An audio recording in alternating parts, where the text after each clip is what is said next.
Welcome to Secret Story. I inherited quite a bit when my parents passed away in a tragic accident. I was suddenly wealthy, but with few friends and no living relatives. I was quite lonely. I met my wife Valerie online and rescued her from death by boredom. She was more than eager to get out of the sleepy little farm town. The exciting news of the year was a boy putting a jacket and winter hat on his dog. There was a picture on the front page of the local newspaper. Los Angeles or Hollywood, it surely wasn't. I also rescued her parents' church from financial failure. At 23, I was 5 years older, but her parents reluctantly let her date me after I put a big check in the collection bowl one Sunday morning. She was a major cutie about to graduate high school. I liked her pretty face and long, dark hair with just a slight touch of red. I lived 2 hours away, but she was more than worth the long drive. By our fourth date, we were deeply in love. She kept repeating that she wanted to stay a virgin until marriage. She acted like a proper, respectable young lady most of the time, but in the back seat of my car. I was more than happy to pet and kiss her kitty, too. That I got a great job a week after finishing my master's degree. Between that and my large inheritance, I easily afforded our fancy and expensive wedding and a honeymoon in the Bahamas. Once we reached our hotel room in Nassau, we liked bunnies. At least 3 times daily for a whole week. We moved into my late parents' large home in Burbank. She wanted to get a couple of dogs since she didn't feel ready for kids. I'm allergic and suggested cats, but she's not a cat person. Instead, we made big donations to a homeless shelter and an animal sanctuary. We both volunteered at the shelter after church on Sundays, and she greatly enjoyed caring for injured animals at the sanctuary while I was working. After only half a year, I'd become quite frustrated with her bedroom frigidity. A month after our second anniversary, at only 7 o'clock on a Monday morning, I caught her cheating. When I saw the gardener her from behind on my laptop screen, I ran to the tool shed. I grabbed her wrist and dragged her into the house. She kept squealing, "Hey! Let me go. You can't do this to me, Ken. You have no right. Let go." Her long, dark hair fluttered in the breeze, until I walked in the back door with her in tow. I shoved her onto the sofa. For the first time ever, I shouted at her. There was fear in her dark brown eyes as I took several deep breaths to calm myself. "You know what's in our prenup and you signed it. There's a security camera in the shed and another in the backyard. They recorded you grabbing the gardeners." Her eyes widened as I filled my lungs and exhaled slowly. I angrily said, "You should have just told me you wanted a divorce. The prenup would have been $1 million if you were faithful." "The gardener? How many times?" "No. Please. I'm so sorry. It was just today." "How many times?" "Besides the party we went to, just this once." "I'm so sorry. I never meant to hurt you. Since I have proof you're cheating, you only get your car and $5,000. I saw a tear at the corner of her eye. "Ken, no. Please. I really hate doing those." I reminded her, "You liked them just fine when we dated. I was so in love. I was desperate to marry you. I still love you. Please don't make me." For a moment, we stared at each other silently. She continued, "Unless I agree to it, with all your assets, a divorce could take 2 or 3 years. Remember, the prenup says I get to live in the house until the divorce is final. If I can stay 3 months to find a place, and you give me $250,000, I'll agree to the divorce and sign. Please." I took yet another deep breath and thought a minute. I proposed, "How about we divorce but pretend to stay married, and you be a whore for me? I'll keep it a secret, so it won't upset your family. Anywhere I want, 4 days a week. That way, I can just kick you out if you cheat again." Her tears intensified and she tried to answer, it was a scummy thing to do, but I threatened, "If you don't do it, I'll send your parents a copy of the movie I made at the Jolson party last summer. What would your preacher mother think of that? My wife shook her head. No. Please. She took a deep breath and submitted. I'll do it. Be nice to me and keep it a secret, and I'll be your ex-wife. She swallowed hard. 4 times a week. I replied, if I catch you with anybody else, the deal's off, and you leave immediately. She mumbled through her tears, okay. Just don't tell anyone or hurt me.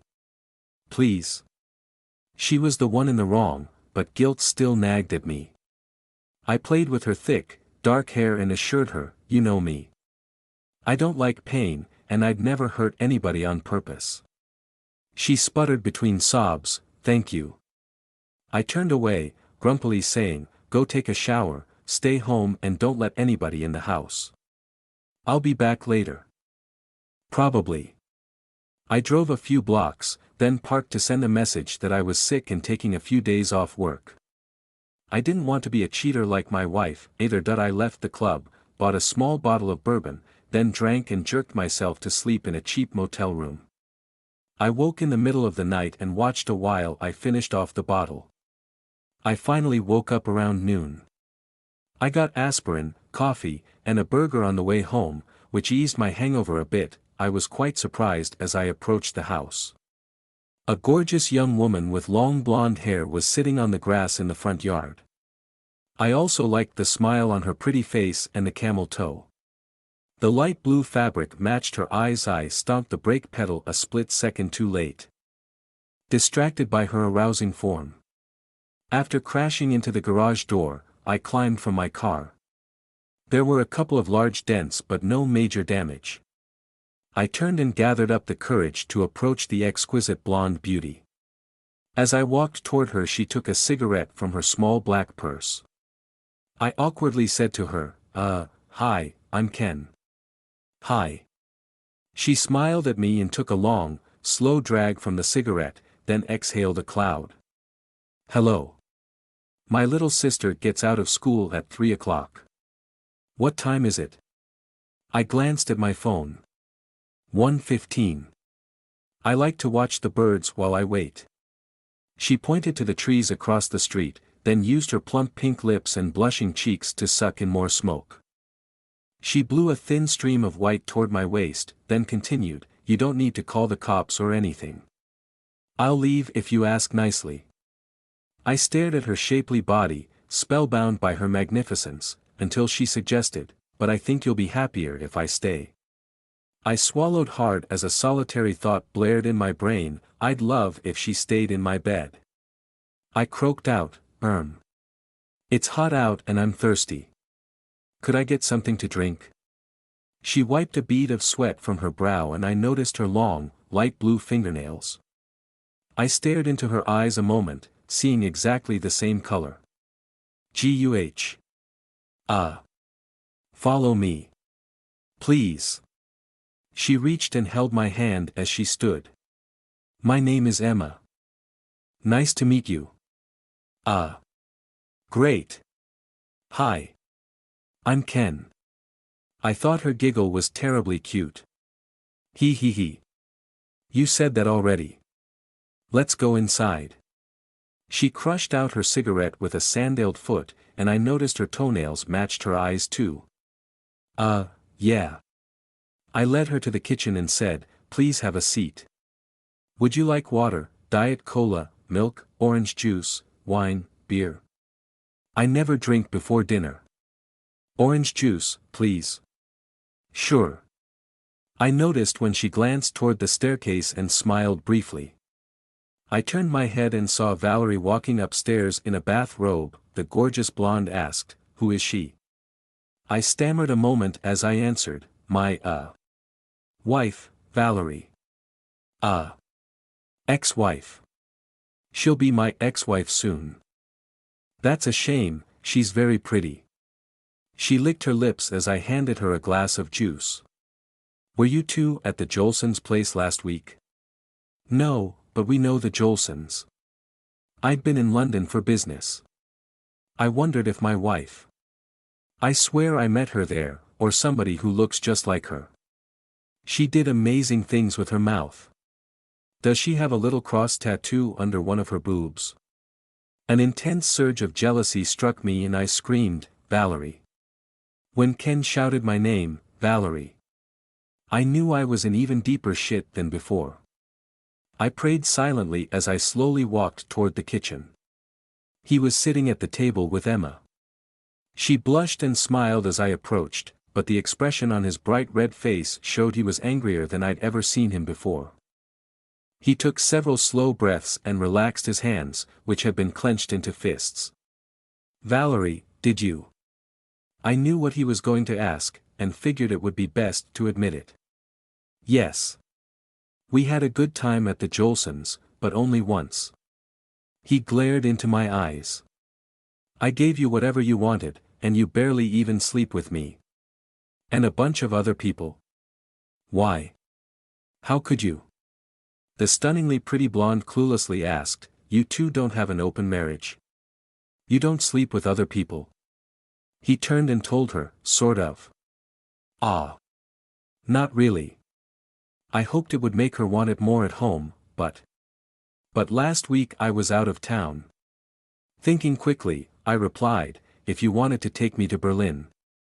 Or Tokyo, or all the other places you go, you could have asked me. But why? Why won't you do that for me? Am I ugly or something? Emma rested a hand on his arm and said, You're not ugly. You're kinda hot. I felt a rush of jealousy. His face showed he was overwhelmed by grief and disappointment as he asked, Valerie, why? I swallowed hard and told him, I grew up in the church. My mom and dad are both ministers. You and I agreed we wouldn't have any kids until next year. Every time we do it, I feel guilty. Terribly guilty. Not all the time. I didn't want to go when the Jolsons invited us to the first orgy. I was horrified. I only went along to make you happy. After a few drinks and watching other couples do it. It felt like I wouldn't be in trouble since everybody was doing it. I don't feel guilty if I'm just one of the crowd. I couldn't control myself. I'm so sorry. I was extra embarrassed discussing it in front of a woman we barely knew. I can't explain it any better than that. I suggested, I'll do whatever you want if we're part of a group. I don't feel guilty if there's a crowd. I was surprised when Emma had a helpful suggestion. You can come over to my house tonight. We have rules. Do you want to? Ken smiled and eagerly asked, Valerie.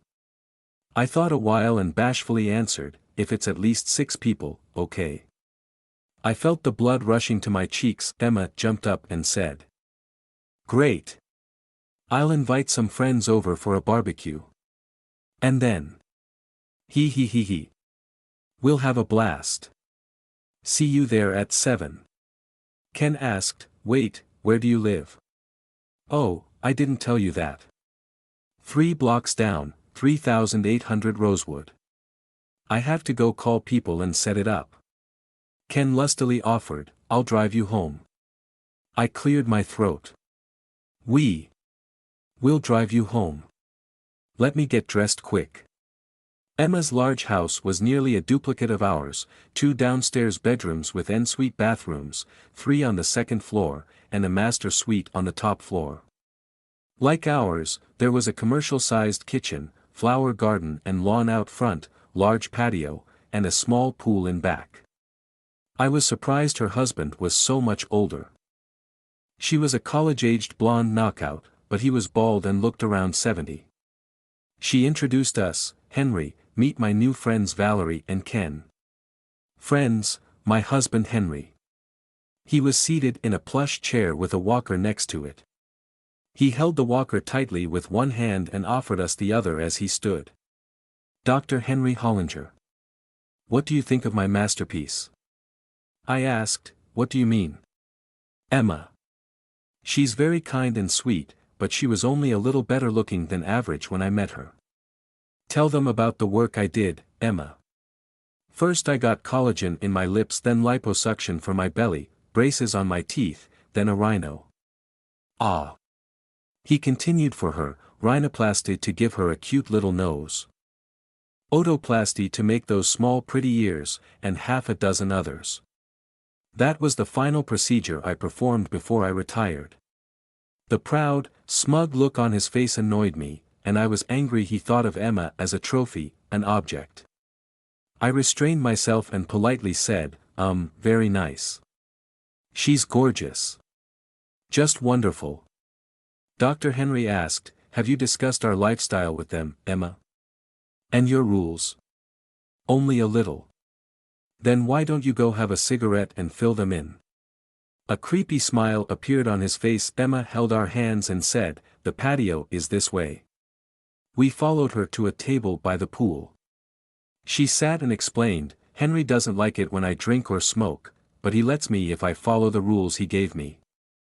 If somebody sees me smoke and asks me to smoke their parts, she lit a long, white cigarette and exhaled a cloud of smoke.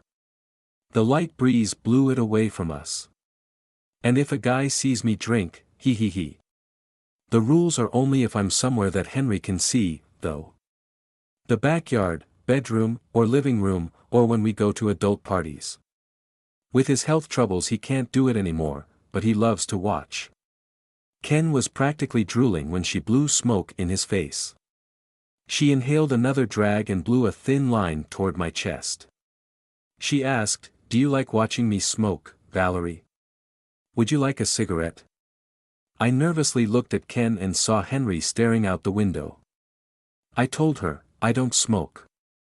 Emma stood up and said, too bad. Ken stood and I hurriedly pleaded with him, tonight? Please wait until tonight, when more people are here.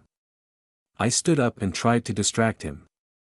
I think there's a baseball game that you wanted to see. Instead of the seventh inning stretch, let's go home, until tonight. He sighed and nodded. Okay, tonight. Life was awful until I met Henry. I was failing most of my classes. My mom kept telling me I had to try harder in school, but I was no good at it. She said I needed to find a job and a place to live by graduation. We were poor and she couldn't support me anymore. I got fired from 5 part-time jobs by the time I was 18. I dated 6 different girls and 8 or 9 guys. But none of them wanted to marry me, or even live with me. That I was lucky to get gonorrhea when I did. They gave me a shot and pills for it. Then I met my husband Henry on my way out of the clinic.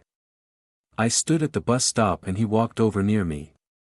He was my grandfather's age, but generous and quite friendly. He offered me a ride so I wouldn't need to take the bus. We stopped for a nice lunch on the way. My friends thought it was gross I married a guy over 3 times my age, but Henry was great to me. He wasn't hot or anything, but he was the first person I dated that cared about my feelings, if my family was okay, and if I got all the sex I wanted or not. It didn't hurt that he was rich. Too, that I was very happy Henry adopted my little sister Claire when our mom passed away. Henry lets me smoke in the house, but Claire doesn't like the smell and stays in her room a lot. When Claire's home, I usually visit the Jolsons for an hour or 2 before bed. They have an open marriage like we do, and only live 4 blocks down. Henry, I was disappointed the pain in my legs and other health issues prevented me from standing much or walking more than a dozen steps. She dropped out of high school, and wasn't clever or coordinated. She often nicked or burned her fingers when she tried to cook, and she left even more messes around the house than I did, despite her deficiencies. She was a very kind and sweet girl who loved me. She was also a true savant at her single specialty. She wouldn't mind if a stadium full of people watched, either. I sadly considered what I would put in my will. I had many casual friends, a beautiful home, large investments and plump bank accounts, even a small private island. My sons followed in my footsteps, becoming plastic surgeons with a thriving private practice. I was equally proud of my daughter, who'd just been appointed an appeals court judge. I knew I'd lived a good life, no, actually a great one, but it was coming to an end. My prognosis was bleak, with my 3 potentially lethal health conditions. I knew I only had a couple of months left. Possibly 4 with some luck. I needed to assure that my beauty and her younger sister would be well cared for after I was gone. Our personal chef Cornelius took 2 racks of ribs from the wood-fired smoker and carried them to the kitchen. My bachelor party involved sharing a very nice bottle of cognac with friends as we played cards. I was asleep by 10 o'clock. She was kind enough to record it on video and watched it with me on our honeymoon. Our housekeeper Rosalie sighed and shook her head slowly, then cleaned the sofa for the 3rd time of the day that I sat in my usual overstuffed wingback chair near the front door and greeted our new friends. "Hello, Ken. There are drinks at the bar and appetizers in the dining room. Make yourself at home. It's nice to see you again, Valerie. Welcome." She held a covered bowl in front of her and said, "I brought a dessert. Thanks for inviting us. We love barbecue." I replied, "As do we. Please, have a drink and meet everyone while the chef finishes things up." Dean looked at Dave and said, "Man, I'm starving. I got your back if you go to Gino's and get us some subs? My treat." "Dude, that's across town. It would take me at least 30 minutes to get there.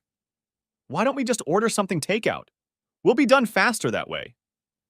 "Yeah, I know, but we deserve a treat, and the boss is paying for it. He never said we should get anything close, you know? All he cares about is that we get this program done ASAP and let him know when we're leaving so he can close our timesheets and set our alarms. Come on, man." "Okay, you're the boss," Dave said, getting up to leave the cavern they called the programming room and server room. As Dave knew, traffic was backed up on Friday night. Plus, Gino's was on the other side of town and was a popular night spot. He'd only been there once, but he had to admit that for bar food, it couldn't be better. Their sandwiches and even their pizza were top-notch. Dave had to drive through the parking lot twice before he found a parking spot, and naturally, pulled in near the back of the lot. On his way to the building, he passed a car that looked like his wife's car, but it couldn't have been. She was at home with her sister, who had come to visit her on her way home from college. When he got to the bar, he walked to the cash register next to the kitchen and stood there until the waitress stopped to ask what he wanted. "I'm Dave Brown. I need to place an order over the phone, please." "Of course, dear. I'll see if it's ready now." The waitress left for the kitchen and returned almost immediately. She said, "I couldn't find an order for you. Are you sure you called it in here?" "Yes. My work partner called almost 20 minutes ago. I drove across town to pick him up. Are you sure you don't have him?" "No record of it. Who did he talk to?" "I don't know. Let me call him." Dave quickly pulled his cell phone out of his pocket and called Dean. When he answered, Dave asked, "Hey, they don't have our order. Didn't you call?" "Yeah, man. You were standing there listening to me, weren't you?" "Shit." "Well, go ahead and wait for them to make it since you're already there. I got your back. I just got off the phone with Tony. He called to see how long I thought we'd be here. I told him at least another 2 or 3 hours. So we have time." Dave checked Dean's order one more time and turned to the waitress. He said he called here. Look, I work across town and we're running late. Could you ask them to hurry up so I can get back in time?" "Yes, of course, dear. What will you have?"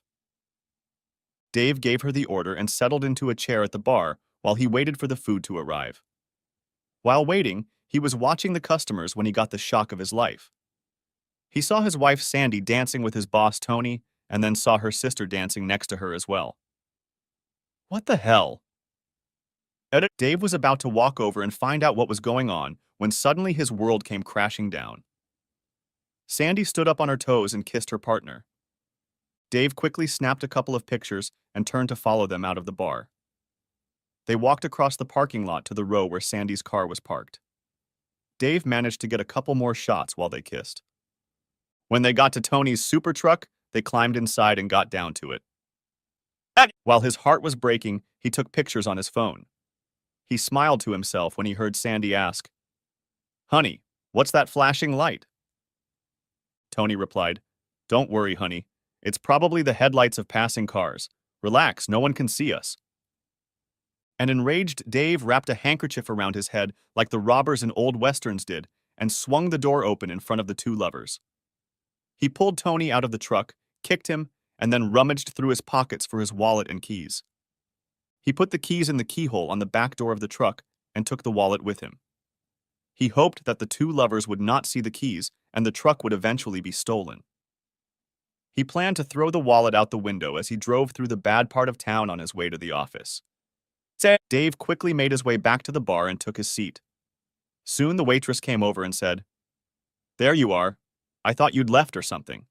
Your order is ready." "No, I've been here the whole time. I was talking to a friend of mine.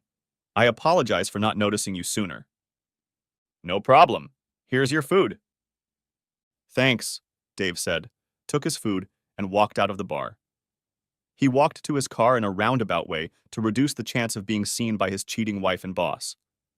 Before he got in his car, he saw Sandy helping Tony into the truck and trying to calm him down. During the drive through town, Dave was shaking with anger.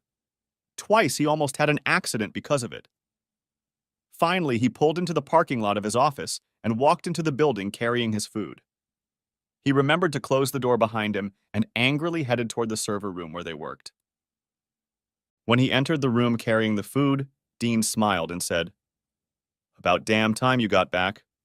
What did you do? Popped home for a bit?" Dave tossed the bag of food onto Dean's workstation and nearly collapsed into the chair next to him. Dean turned and yelled, "What the hell?" He stopped when he saw Dean's face and then continued, "Holy shit. You okay, dude?" "Yeah, no, not really. Sandy was there. She was having fun with Tony in the back of his truck." "Shit. Man, I'm sorry." "Yeah, but it's not your fault." "Yeah, man, kind of my fault." Dave turned to Dean, anger reflected on his face. He asked, "What do you mean by that, asshole?" "You know I'm a systems administrator. I was checking my email to make sure it was only being used for business, and I came across a group of messages from Tony and Sandy. They agreed to meet there tonight. He said he'd keep you busy here and they could have some quiet fun." "Dude, I'm so sorry. I didn't want to say anything in case she blew him off or it wasn't what I thought it would be, so I sent you out to get sandwiches so you could see if everything was okay. That's why I didn't make the phone call. I wanted you to stay there longer in case it turned out to be wrong." "Yeah, but it didn't. I've got some great XXX rated pictures of them having fun in the back seat." "Sorry, Dave. What's next?" "You ask? I'm going to release this bitch and get out of this shitty job." As you might expect, neither man was able to work anymore that evening. They spent quite a bit of time discussing Dave's next steps. Dave showed Dean the pictures and told him what he had done to Tony as well. Dean laughed and said, "That's good. If he shows up here tomorrow for work, we'll have to be sure we give him a serving of shit, especially if he moves carefully." Dave sat in the chair for a bit longer, then got up and started to gather his things.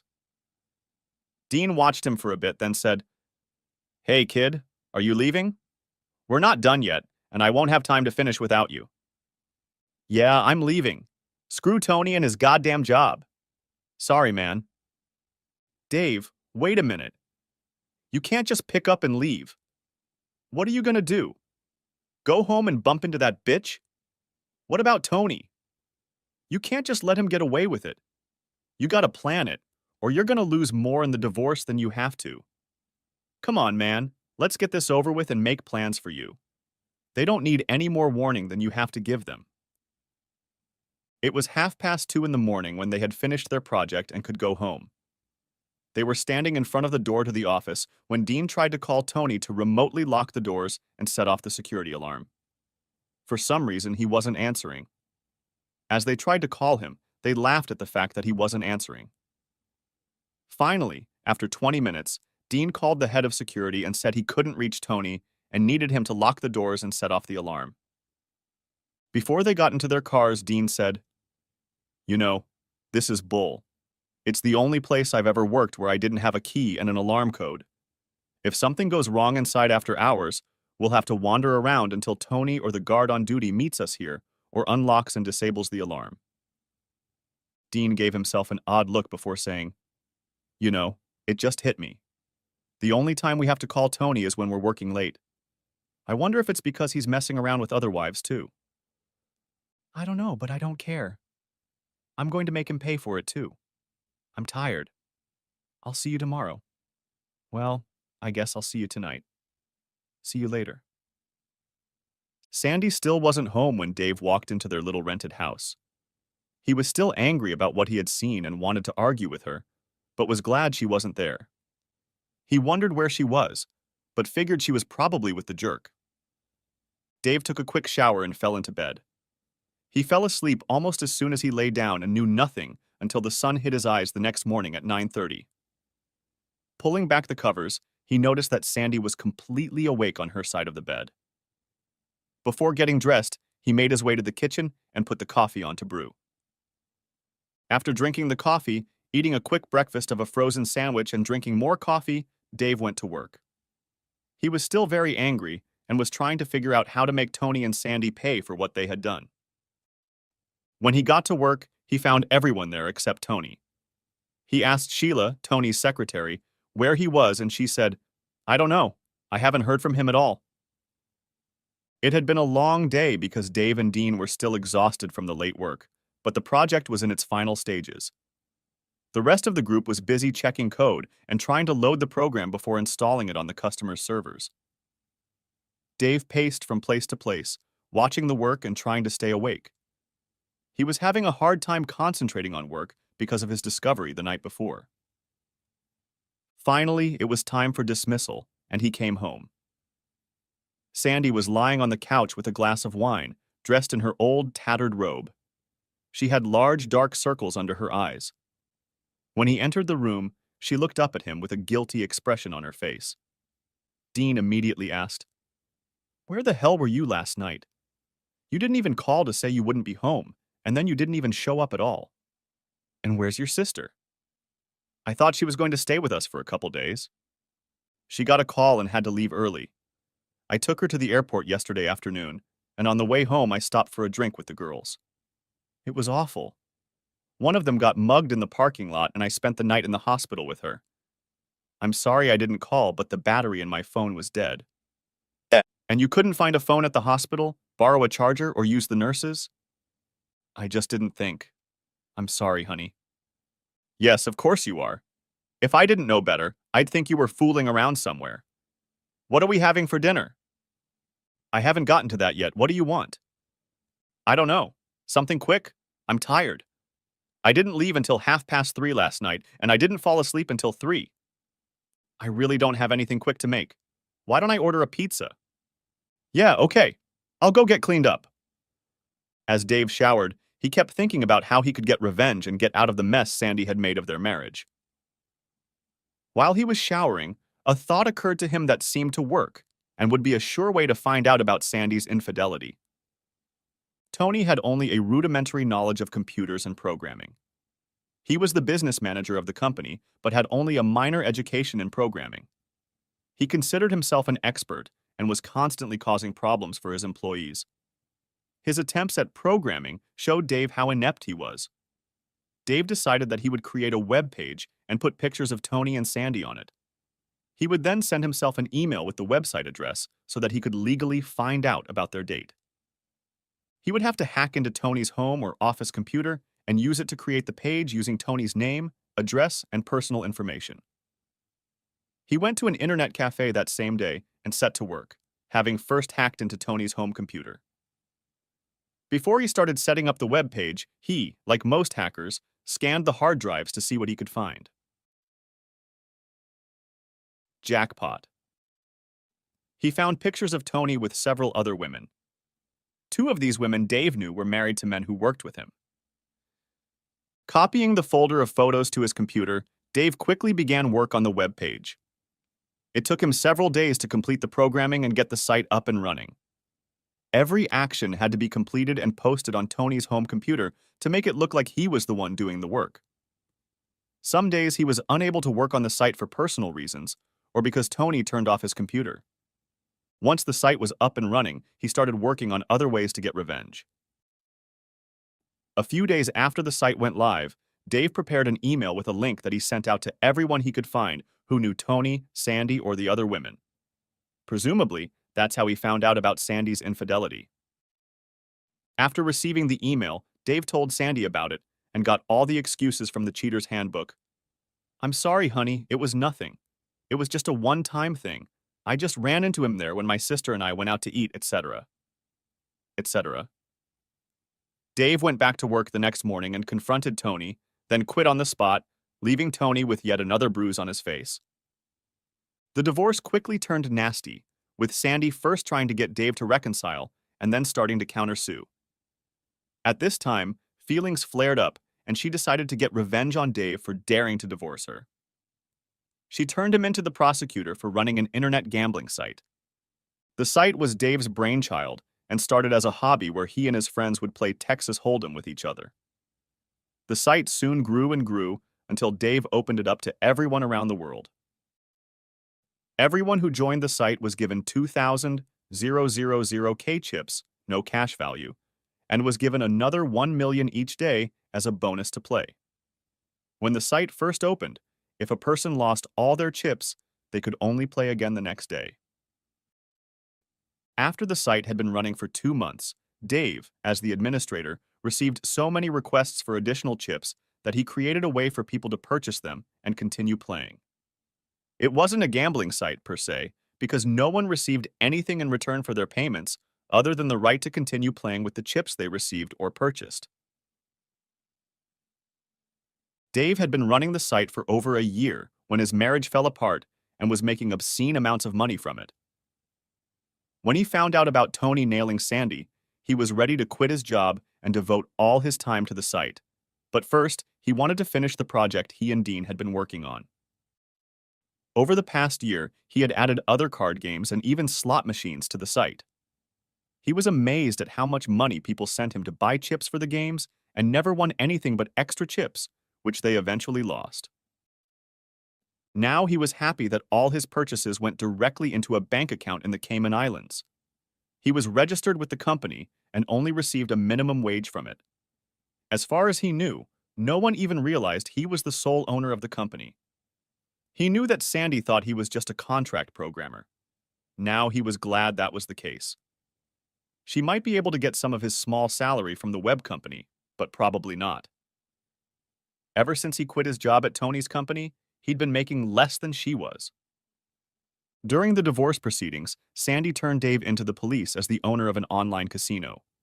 They investigated and called him in for questioning twice, but since he was an employee, and none of the players were getting anything for their money but chips to play with next, they found no reason to prosecute. Her attempt to get him in trouble only made him even angrier, and he became even more intransigent about the divorce. Finally, after 7 months of fighting, the divorce was final. Dave was ordered to provide Sandy with minimal support for 3 years, based on the fact that he was still working when the divorce was filed. She graciously agreed to take a lump sum in lieu of monthly payments, and Dave was a free man. He didn't want to stay in the city where his life had become hell, so he decided to leave. Dave loaded all his belongings into a truck and a 14-foot trailer and hit the road, heading for parts unknown. One of his first stops had to be a nice river where his grandfather and father used to take him fishing. They'd camp on the gravel bank, catch, clean, and eat fish right there. Damn, his mouth watered at the memory. Dave found a gravel strip and set up camp just in time for an evening of fishing on the creek. The fish were nibbling and he had a hearty time, quickly forgetting why he had come and began to enjoy his time on the river.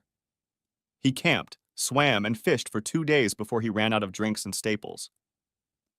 Leaving camp, he jumped in his truck and headed to the nearest town where there was a grocery store. The town was small, only 850 people if the sign was to be believed, but it still had a small grocery store and a cafe where all the farmers hung out when they could carve out time. Dave was sad to see the town as he drove by. He remembered that it had been much larger and busier when he was younger. Some of the old houses stood empty, and many of the smaller ones were almost falling apart. There were a few for sale signs hanging on the empty houses, and he wondered how long ago they had been for sale. Some yards looked like they hadn't been mowed all year, and probably hadn't been mowed in previous years. One of the nicest and largest homes from last year was completely hidden from the road by the trees and shrubbery that sprawled across the yard. Only the glow of metal on the roof could be seen through the treetops. This house belonged to one of the doctors who worked at the hospital, now closed, in town. It once had 40 beds and was often completely filled with patients. Now it was just another empty building on the main street of town. So sad. Dave was surprised to find that the local small private telephone company was still in operation. They had old equipment installed years ago when his grandfather had a small cabin on the river nearby. Now he was getting curious. Before buying groceries, Dave decided to treat himself to a meal at the cafe. To his surprise, once inside, he found that the phone company had upgraded. They now provided internet and cable TV service over their lines. After a very tasty burger, Dave went back to his truck and got his computer. He quickly settled down at a quiet table and began working on his website, doing the work he couldn't do on the river, using his phone as an access point. He got a few curious looks as he worked, but no one bothered him, except for the waitress asking if he needed anything. He was completely immersed in his work. When he closed his laptop, the owner of a small cafe came up to him and said, "You don't see much like this around here? I'm thinking of discontinuing my internet subscription since no one but a few kids use it. I haven't seen you here before. If you don't mind me asking, what have you been doing for so long? I've heard you typing, more than if you were just sitting on the internet. Are you new in town?" "Yeah, no, I don't mind. I'm vacationing on the river while I recover from a nasty divorce. When I was a kid, my grandpa and I used to fish and camp near here, and I loved it. I decided to see if it would help me relax. As for what I've been doing, I have a website and I've been doing some stuff on it that I couldn't do as well using my phone as a hotspot. I hope you didn't mind." "No, it's fine. That's why we set up the internet. Partly for ourselves and to help, but I was hoping it would attract customers as well. The phone company gave me a basic video package for free for advertising if I agreed to pay for the internet, so I agreed." "And how long do you intend to work here?" "I don't know exactly. I guess until I get tired and want to move on. Everything I own is in my truck or trailer. I left my old house after my divorce and planned to just drive until I found a place I wanted to stop. This was my first stop and I haven't gotten tired of it yet." "Wow, free legs and freedom of imagination. Must be nice." "In a way it is, but I've always wanted to find a place and a job to my liking. Put down roots, find a good woman and start a family. It hasn't worked out with that so far, so I'm wandering again." "Well, good luck. I need to get back to the kitchen. Let me know if you need anything else." Dave watched as the woman turned and walked back into the kitchen. Just before she entered the kitchen, he called out, "Hey, if it's not too much trouble, could you get me a salad, another burger and fries? And what time does the grocery store close?" "Sure, honey. I'll get it right away. You might want to stop by the store before you eat. They close at 6 and it's 5:30 now. If you don't, you won't have time to eat before they close. If you want, I can wait a few minutes while I make you dinner and you can get groceries." Dave smiled and said, "Thanks. I'll do that. Be right back," and stood up and headed for the door. Dave walked down the street about a block and entered a small grocery store. He quickly walked through the rows, selecting items from his list: canned soup, bread, chips, and a few cans of vegetables. Then, he headed to the refrigerators where he picked up lettuce, cheese, lunch meat, and even a couple small steaks. Like most small-town stores, the prices were considerably higher than in the big cities, but having no business in a big city, when you considered the cost of fuel, they were quite reasonable. He quickly paid for his purchases and walked back to his truck where he put the cold groceries in the refrigerator. The truck was equipped with an inverter, so the cooling was ice-free. The small camping generator on the trailer charged the batteries so he could use it on the river as well as lighting at night and charging his computer and phone. Dave walked back into the cafe and smiled when he saw the hostess carrying a salad to the table he had been sitting at all day. She placed the salad, dressing, and a few crackers in front of his chair and said, "Here you go. I put the burger in for you when I saw you packing the groceries in the truck. It won't take long." By the time Dave finished his meal, there were several other customers in the little cafe. Some were alone, a few couples and one family. When he paid, the woman thanked him for his business and said, "I hope you'll come again. It was nice to have someone here during the day. It can get lonely here sometimes. If you're still here, come and join us for lunch on Sunday. My specialty is fried chicken with all the spices. Well, of course, we have the usual dishes too." I think I will." "Thanks," Dave said, and turned to leave. A few days later, Dave returned to town, and the first thing he did was head to the cafe. Once inside, he stopped for some reason and looked at the bulletin board on the wall next to the cash register. There hung a list of properties for sale and one notice on county letterhead about a property being auctioned off on the courthouse steps for non-payment of taxes. The sale will be held next Tuesday at 10 o'clock in the morning. Twyla, the owner of the cafe, saw him looking over the list and smiled before greeting him. "Good to see you again, Dave. How are you doing?" "Good, Twyla. I needed to get some groceries, so I thought I'd stop by for another one of your good burgers." "Okay. Do you want one now or will you wait a bit?" "I guess I'll wait." He picked up his computer case and continued. "I thought, if you don't mind, I'd do a little work first." "Sure, can I get you anything right now?" "Yes, unsweetened iced tea would be nice." When Twyla brought him the tea, she asked, "Saw you looking at the bulletin board. Are you looking for something or just looking?" "Mostly just looking. I started looking at the auction listings and then I saw all the properties for sale. It surprised me that all the properties were being sold for non-payment of taxes. It seemed to me that there were 3 or 4 places." "Yes, there are. The same ones year after year, only now and then new ones come up. One of them is old Doc Fisker's house. It's been listed for 6 years and nobody's even put it up for auction. As far as we know, he has no family left after his death, and no one needs the house enough to buy it. Of course, that's not surprising. There are several houses for sale in town, and perhaps 1 or 2 a year sell." "Where is his house located, Twyla?" "You drive past it as you enter town. You can see the yard from here. See all those trees on the hillside by the creek? Every now and then you can see the roof glisten when the sun hits it." "Yes, I can see it. It looks like a pretty big house. Strange that no one wants it." "Once upon a time, it was not only the biggest house in town, it was also the swankiest. I don't know how it is now. I wouldn't be surprised if it's in really bad shape. Kids must have broken in the door and made a mess in there. A couple other empty houses burned down from them getting in, getting high on dope and setting them on fire." Dave didn't know why, but he was intrigued by the big house hidden in the thicket of the yard. He felt calmer and, surprisingly, happier in this small town than he had in months or even years. Every now and then while he worked, he would just sit and think about the old house and the tax sale. Finally, Dave managed to get his mind off the thoughts of the old house, and he got to work. At about 1 o'clock in the afternoon, he closed the computer and leaned back in his chair. Twyla saw him and called out from the kitchen, "Are you ready for lunch, Dave?" "Yes, thank you, Twyla.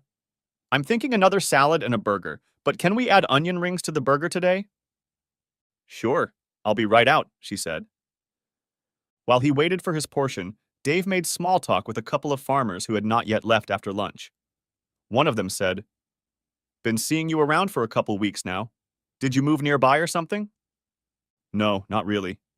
Got rid of my cheating wife, quit my job when I found out she was with my boss, loaded everything I owned into a trailer and left. My grandfather used to bring me out here in the summer to fish, so I camp on the same old gravel pad we used to use and try to relax. Every once in a while I stop in here for groceries and one of Twyla's burgers. I use her internet to do the work I can't do using my phone as a hotspot." "I thought you said you quit your job. What kind of work were you able to do from the cafe?" "As a part-time job, I ran an internet gaming page and still do. I do housekeeping here and keep the site in order, so I still have some money." I don't know what half of that means. I guess you're just one of the guys I've heard about. Say, you're not the guy who lives in the old trailer on the river, are you?" "Maybe I am. I didn't piss anybody off, did I?" "No. Joe's used to people parking and fishing on that gravel strip. Hell, everybody's been doing that for years. As long as you don't tear anything up and let his cows out, he doesn't mind." Shortly thereafter, the two farmers paid up and left. When Dave saw Twyla paying them off, he decided it was time for him to leave too. He paid the bill and went to the store to get groceries. After loading the groceries into the truck, he climbed in and started to drive out of town. For some reason, as he started to drive past the old doctor's house, he stopped. Dave wanted to see the old house. With great difficulty, he managed to get through the shrubbery, but he did get there. The house appeared to be a story and a half, at least locally.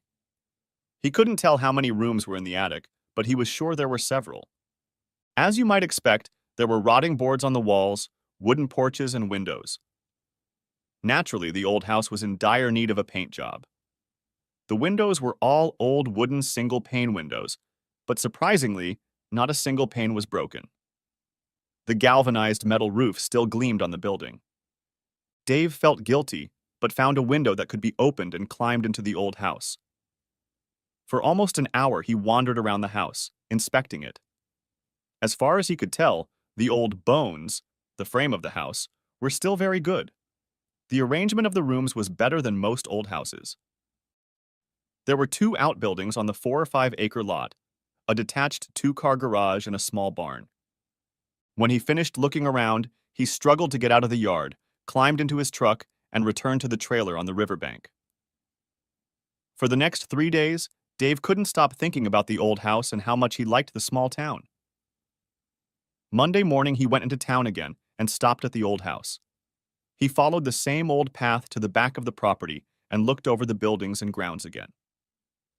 Something about the house drew him in, and he sat down on the steps of the old porch, looking out over the shrubby front yard. It was almost noon when Dave returned to his truck and drove the short distance to the cafe to get lunch. As he took his order, Twyla smiled and asked, "What did you think of Doc's old house?" "What?" "Oh, come on, Dave. I can see the place from here like the back of my hand, and I saw you stop by last week and again this morning before you came in here. Hell, half the town knows you've been snooping around. So what do you think?"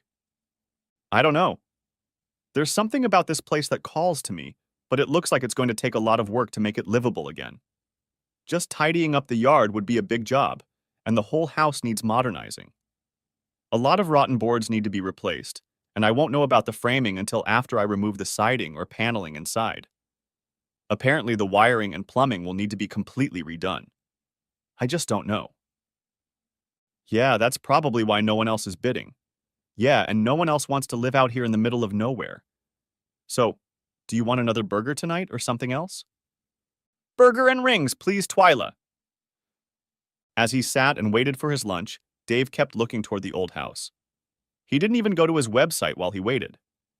The whole time he ate, he kept looking toward the house and then forced himself to log onto his computer and do what little work he had left to do.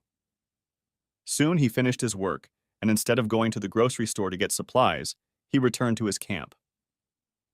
He spent most of the day at the computer, checking his finances, doing bookwork, and programming scenery changes for the site. There were over 50,000 players on his site, and they were spending an average of $5 a week to buy chips. Of course, some were good enough or lucky enough to never buy chips, while others bought them almost daily. If this trend had continued, he would have made about $13 billion in a year. Depending on the year and the value of the equipment, his profits were usually 15 to 20% of the total. Dave had had a restless night and got up just after dawn. As he sipped his coffee, he watched the sun set behind the trees and reflected on his life and the day itself. Without even thinking about what he was doing, he filled a large insulated cup with coffee, jumped into his truck, and headed into town. This time, he passed the small town turnoff and took the highway to Knott City, the county seat. He found a parking space and wandered to the courthouse just after 9:30 a.m. After confirming the location of the upcoming tax and court sale, he froze in anticipation. At exactly the appointed time, the sheriff and 2 suits approached him with a tall, skinny man dressed in worn Levi's and a blue chambray western cut shirt. His outfit was completed with cowboy boots and a white Stetson hat. The newly arrived men looked around at the half-dozen people gathered nearby before the sheriff spoke. "Good morning, everyone. We're getting ready to auction off some foreclosed properties, as well as a few properties that are delinquent on their taxes. If that's what you're gathered here for, please step closer and we'll get started. 3 or 4 men stepped back. The rest approached the men. The auctioneer stepped forward with a microphone and held out a paper to one of the suits. He read the paper, then described the property, its address, the payment requirements, and the starting bid. The foreclosed property was sold first, and most of the bidders left, leaving only Dave and 2 others. Before the first property was described and the second part of the auction began, the tax sale rules were announced. The 2 farms were sold first, then Dave watched the other 2 bidders get ready to leave. The men looked at Dave and one of them said, "Are you here for the sale, sir?" "Yes." "All the land is sold. All we have are a few old abandoned houses. Are you interested in one of them?" "Yeah, maybe I'm crazy, but I'm interested in one old house in Thomasville." One of the men shuffled through the remaining papers, then asked, "Which one is it, sir? We have 3 packages to Thomasville." Dave gave them the address, and the man began to sort through the papers for Doc's house. He looked them over and said, "The taxes on this place total $1,575, 9 years in arrears, and this year's taxes are due by December 31st. The minimum bid is the balance of the taxes, sir." Dave didn't even think about it. He said, "I bid $1,575. The men looked at each other, and the auctioneer gave his speech, then put the gavel down and said, "Sold for $1,575. Dave spent the rest of the day in town, first processing the property and filling out all the paperwork, deeds, record of registration, and even making the address his permanent residence to change his mailing address and legal residence. He registered to vote and even stopped by the power company to arrange for electricity. It was almost 4 in the afternoon when he left the store and headed back to Knott City. He parked outside a cafe and entered the cool lounge. As soon as he sat down at a table, Twyla came over to him and greeted him. "What are you going to do tonight, Dave?" she asked. "I think I'll have one of your chicken fried steaks, potatoes and gravy, and string beans tonight, please." "Will do. Where have you been all day? I didn't expect to see you for a couple more days since you were out yesterday." "Yeah, spent the day in town and didn't feel like cooking when I got back to camp." Dave was done with the food as soon as Twyla brought it over, paid the bill, and headed back to the campground. He parked, undressed, and dove into the cool, refreshing water for an afternoon swim. After his swim, he gathered up almost all of his gear that had been lying around idle. Almost all of it was secured because he'd been gone all day, and sat back to watch the sun go down. The next morning, after a quick breakfast and morning coffee, Dave finished packing up his stuff, hitched the trailer to the truck, and headed into town and to his new home. During the hour of work, several people stopped and talked to him. Some watched for a few minutes while he cleared brush and undergrowth from the rest of the driveway. It took all day to clear the driveway and a spot big enough to park the truck and trailer. Finally, he put the trailer in the right spot and unhooked it. Grabbing his bag, he headed for the creek at the edge of his property. There was a chest-deep hole there that was easy to reach, so he waded across and took a good swim, then went back to the trailer, took off his wet shorts, and changed into clean clothes. After he finished dressing, Dave walked almost 2 blocks to the cafe. He arrived fairly late, and the cafe already had half a dozen tables with customers sitting around them, either eating or waiting for their portion. Dave took his usual table by the window and smiled as Twyla approached him with a glass of water. She placed the water on the table in front of him, smiled, and said, "Well, you're definitely going to be the talk of the town now. I can't believe you bought this old house. Isn't it in really bad shape?" "It's been better, but I believe it has strong bones. I'll have to splurge on repairs, but when it's finished, I'll have a nice place. I could use some help, though. Do you know anyone who could help me take it apart and clean up the yard?" "Maybe. Have you looked on the bulletin board? Sometimes there's something there. I see you moved your trailer into that yard over there. Will you be working around there now?" "Yes. I'll be there or here, I suppose, for quite a while. I'm going to do as much of the work myself as I can." It took Dave nearly 2 hours to eat and leave the cafe. Everyone in the building, all men and a few women, stopped by his table to talk about the old house. He even had a couple of leads for people who might be able to help him. Dave was in no hurry to finish the house, so he was in no hurry to hire help. Money didn't play a big part, but it was there. His income was in the Caymans, and he himself received only a small salary as an employee of his company, so he didn't have to pay U.S. taxes on the amounts he left offshore. If he used money from the business to do a job, he would have to pay tax on the excess amount. One morning, Dave was sitting under his favorite tree resting from his exertion when two young women came into the yard and cheerfully greeted him. Seeing them, Dave was almost speechless. They were both tall for women, about 5 feet 8 inches or so, and cute as bug ears. He'd seen them both around town, the blonde sometimes working at a coffee shop. He'd also seen the other Hispanic woman sitting in the cafe, occasionally talking and laughing with the blonde, but he didn't know their names. They were both almost bouncing with suppressed energy, and the blonde smiled before saying, "Hi, Dave. We've been watching you work, and Mom said you've been talking about hiring help, but we haven't seen anyone helping you. We both work at the cafe for Mom, but we don't make much money. Tina and I were wondering if you would hire us as helpers." "So you're Twyla's daughter? I've seen you both around, but I didn't know you." The blonde giggled and replied, "Yep. I'm Jen, well, Janice, but I address her by her first name, Jen, and this is Tina.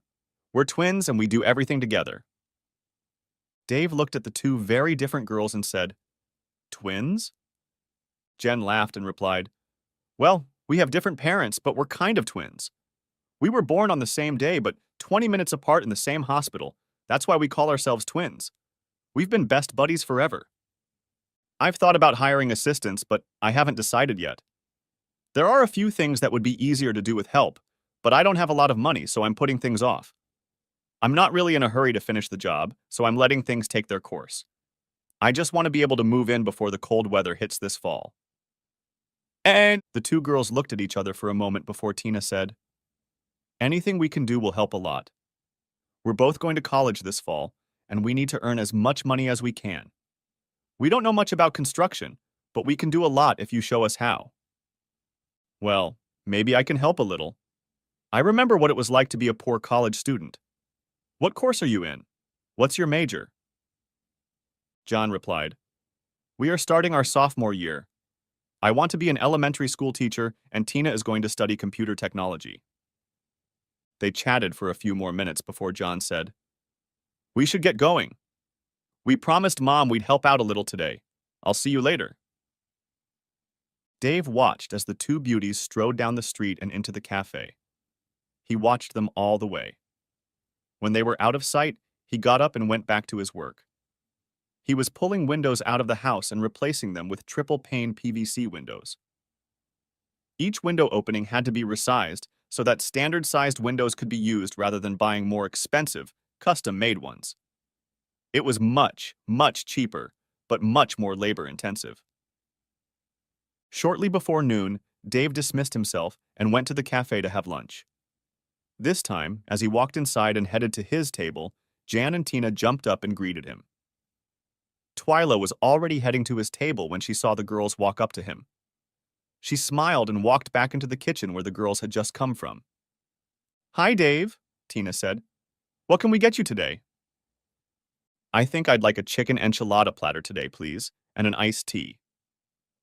Jen smiled and said, "I'll get it right away. You're going to love it. Tina and her mom made it, and they cook just fine."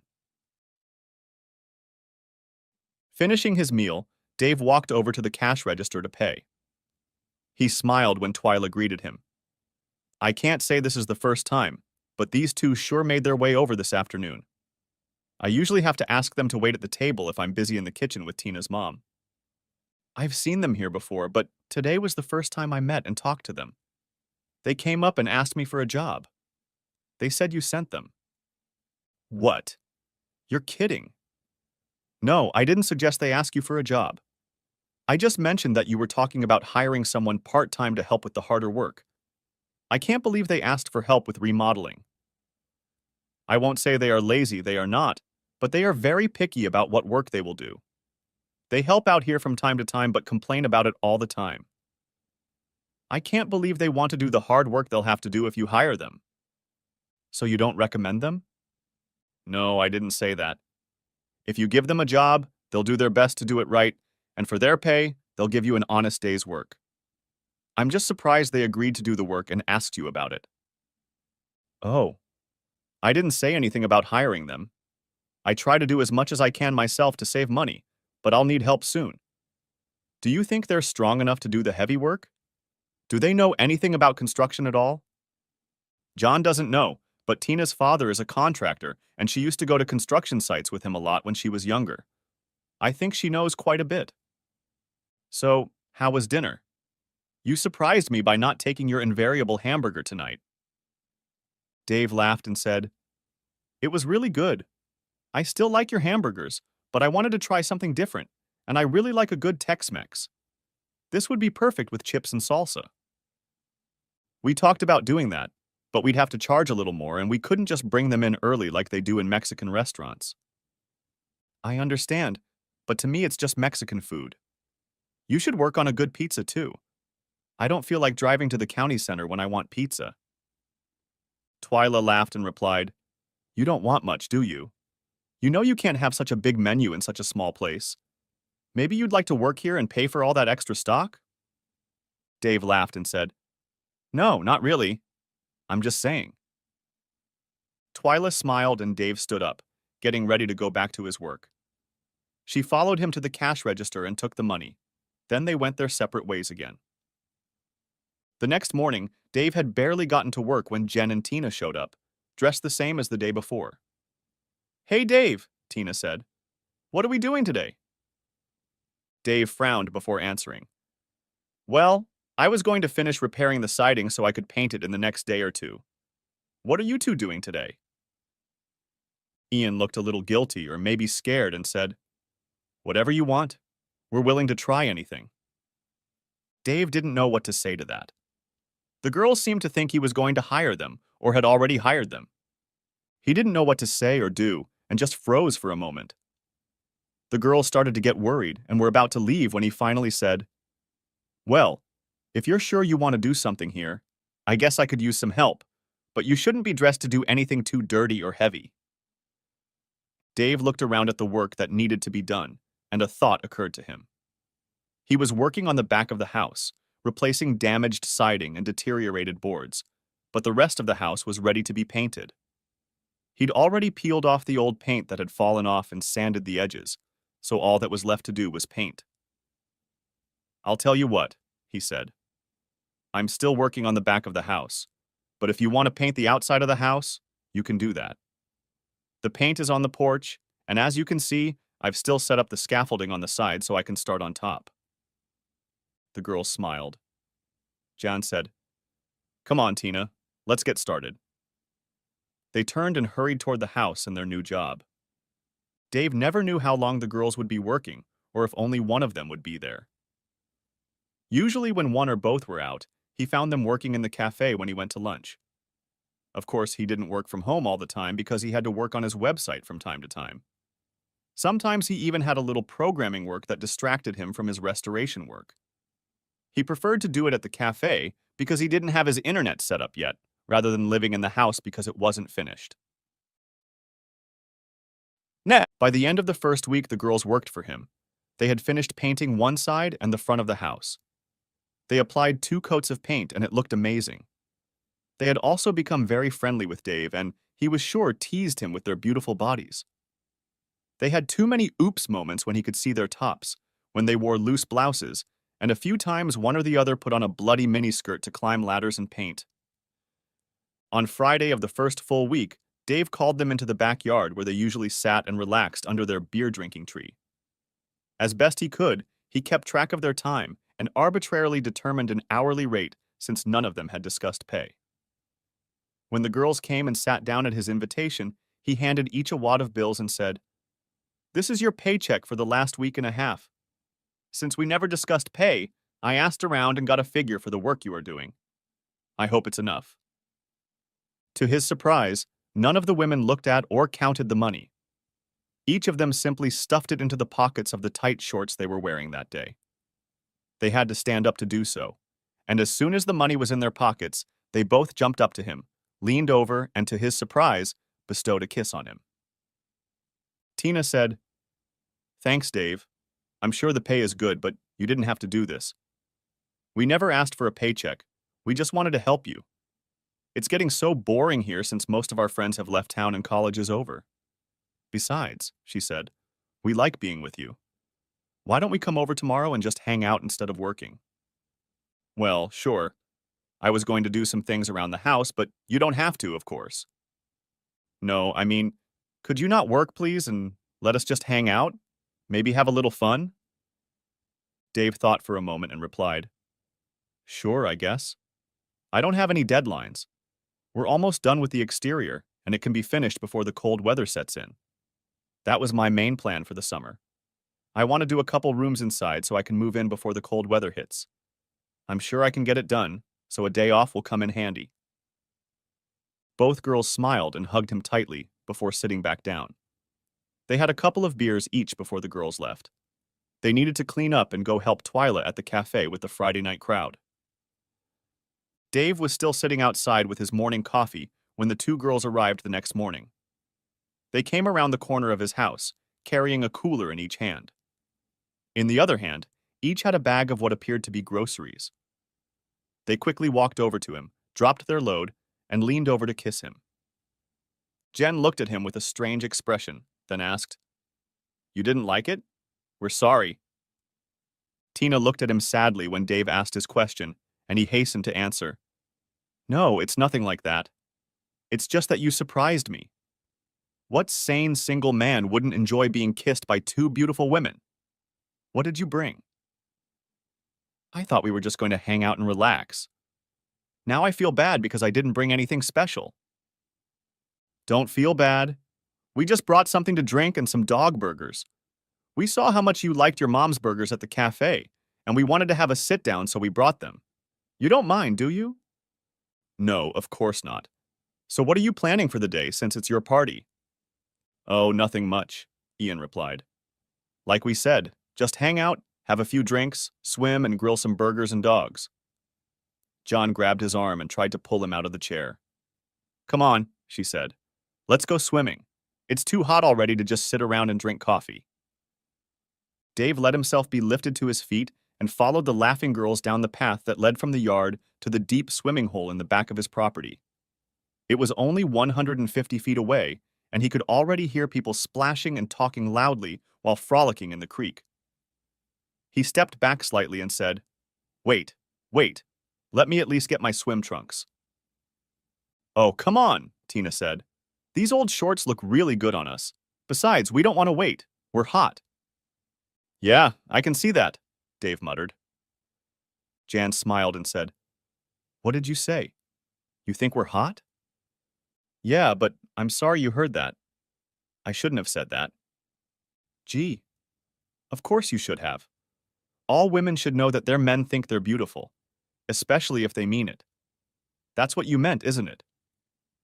Tina slapped John on the shoulder and hissed, "Shut up, you idiot." Dave was surprised to hear Ian and Tina's words, but decided he really hadn't heard them right and let them pull themselves toward the creek. Soon they were already swimming and splashing in the water with the other couples, although it seemed that John and Tina spent most of their time talking and playing with Dave. After a few minutes, John disappeared and quickly reappeared, carrying 3 bottles of beer and swimming noodles in the water.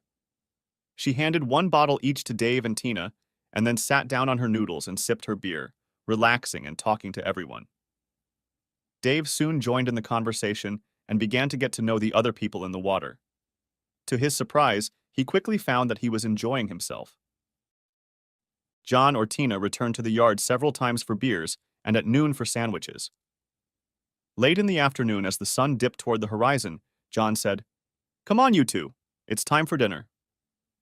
By then, all 3 of them were feeling the effects of the beer and thought the whole thing was hilarious. Most of their friends had left by then, and those who remained were also cooking or eating their evening meal on the beach. By then, they had had enough to drink to make things funny. Jen smiled and looked at Dave's face and then said with a giggle, "You can't even walk straight. How are you going to manage us, Davy?" You have to cook the hamburgers. They need to be fried, and then we're going to have fun. Tina poured another shot of beer into Dave's hand, while Jen fired up the nearby gas grill. Once the grill was fired up, the ladies started pulling things out of the refrigerator and the bags they had brought earlier. They quickly placed the food and paper plates on the small table, then grabbed a glass of beer each and sat down with Dave while the grill heated up. When Jen decided the grill was hot enough, she said, "Dave, I think the grill is ready and you can cook the burgers and sausages, and we'll get the buns ready for the meat." She and Tina giggled as they walked to the table and started making the buns for the burgers. Soon they were eating burgers, chips, and great BBQ beans that Jen had brought from her mom's cafe. After eating, they cleaned up and headed back to the creek for a late afternoon swim. By the time they got back to the creek, everyone else had left. After cooling off, all three of them returned to Dave's yard and then pushed him into the tent and laid him on the bed. "Girls, what's going on here? Why are you doing this?" They both lifted up slightly to look him in the eye, and Ian said, "We've seen you watching us at the cafe almost from the first day you started coming in. You've never been rude or obnoxious like most of the boys we've met, and Mom really likes you. None of us found anyone in the neighborhood or at college that we liked enough to date more than once or twice. You're the exception. We spent all summer with you, and you never treated us badly. We wanted to date you and see if there could be something between us, but you never asked, so we decided to take matters into our own hands." "Okay, I guess I can understand that. You know how much my wife hurt me, and I was afraid to go out again. Plus, you're almost 5 years younger than me. I didn't think you'd be interested even if I asked."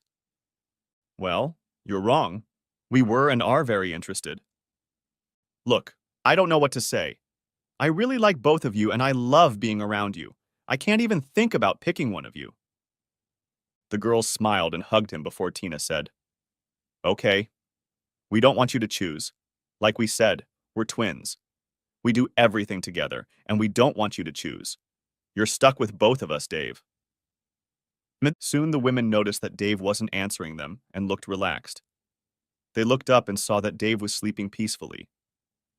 Jen said, "Gee, I can't believe he just fell asleep on us. Are we really that boring?" Tina laughed and replied, "Either that, or we gave him too much beer. Of course, he's been working hard too." "Yeah, but damn. What are we going to do now?" "Sleep?" Soon all three young men were asleep, and none of them woke up until early morning. Dave woke up before the girls. His head was splitting. He quickly put the coffee pot on and started trying to recover from the day off. No sooner had he had his first cup of coffee than both women staggered out of his tent. They didn't even speak to him as they hurried into the house to go to the bathroom. Soon they were outside again and poured a cup of coffee each before sitting down and staring at Dave, sipping the magical elixir. After they had emptied the cup, with minimal conversation, Dave looked at the women and said, "You are dangerous. Now I'm going to go to the cafe and get some breakfast. Are you coming?" They looked at each other for a moment before Tina replied, "Yes, but I'm not sure I can eat much."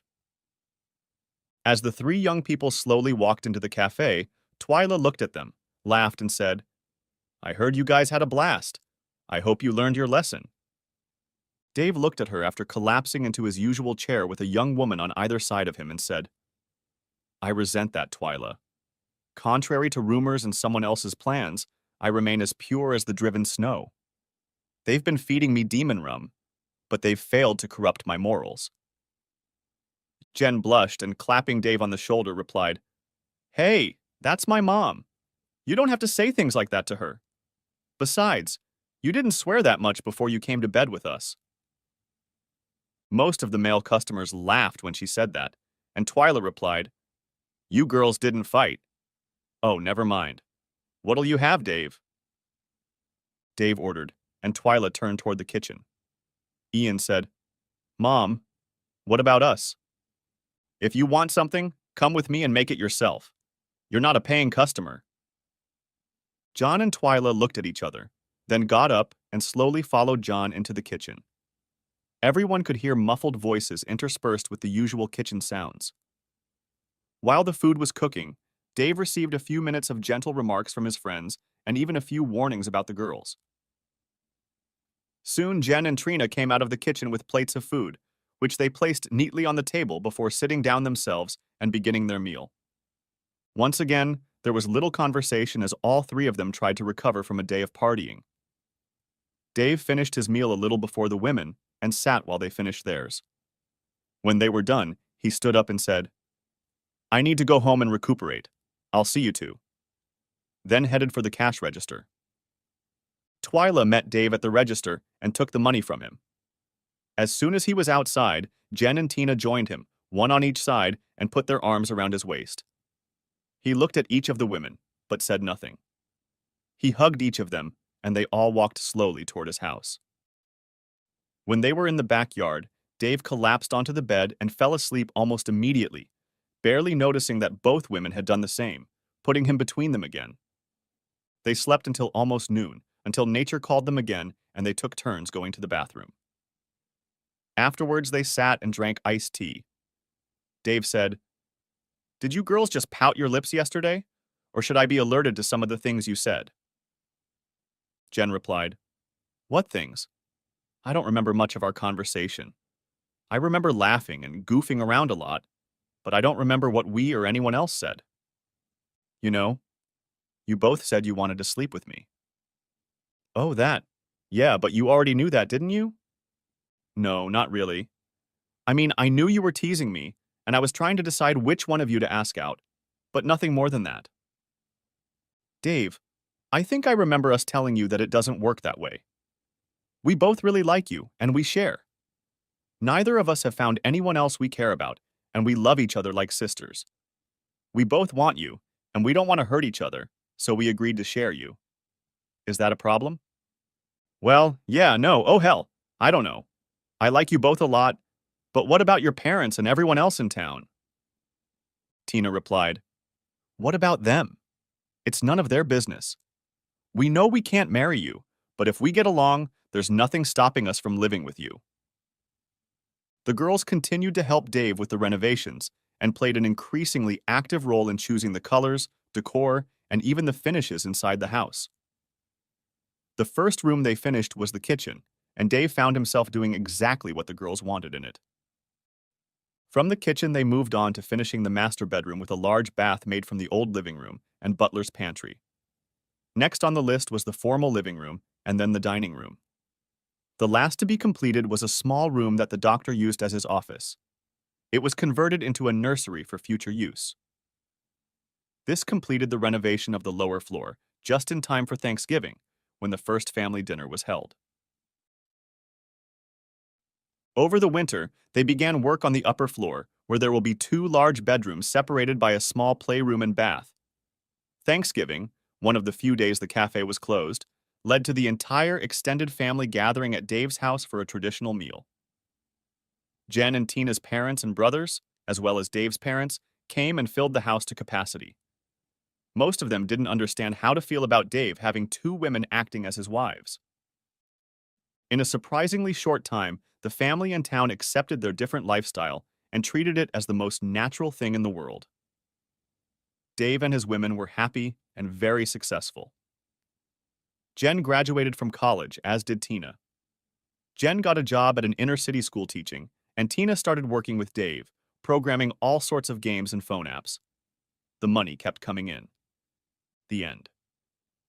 Thanks for watching. I hope you enjoyed it. So subscribe to my channel and watch the next video.